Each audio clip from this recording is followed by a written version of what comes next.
इनके लबे रंगी की निछावर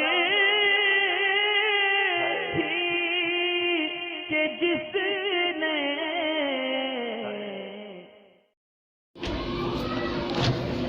वालेकुम अस्सलाम वरहमतुल्लाहि वबरकातुह।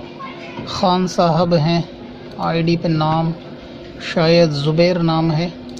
मालूम ही करते हैं कि वज़ू के बाद कोई क्रीम लगा लें और ब्रैकेट में फेयर एंड हैंडसम बताया इन्होंने, तो कोई लगाने में कोई मसला तो नहीं है।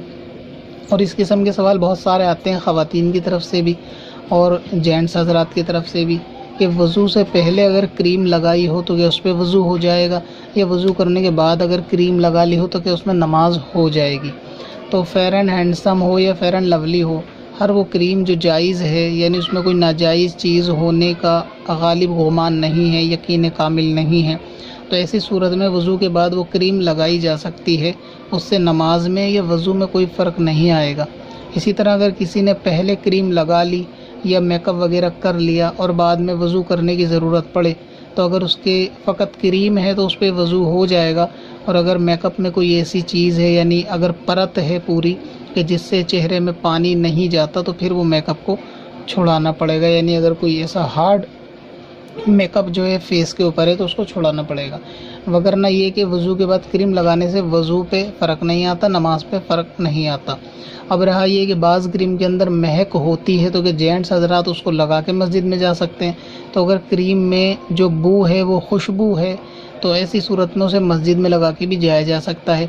और अगर कोई क्रीम ऐसी किसी ने लगाई है, मसलन ये कि चेहरे पे एलर्जी वाली कोई क्रीम है, या ऐसा कोई तेल है, या किसी दूसरी क्रीम को दवा के तौर पर लगाया है कि जिसमें बदबू भी हो, तो ऐसी बदबू के साथ मस्जिद में नहीं जा सकते। ऐसी बदबू के साथ मस्जिद में जाना मना है, उसको फिर धोना पड़ेगा नमाज से पहले। और अगर क्रीम में बदबू नहीं है और खुशबू है तो कोई दिक्कत नहीं है, बाकी बदबू से परहेज़ करना चाहिए। ऐसी कोई एलर्जी वाली क्रीम जिसकी बू सख्त हो, नापसंदीदा हो, तो उससे बचना चाहिए।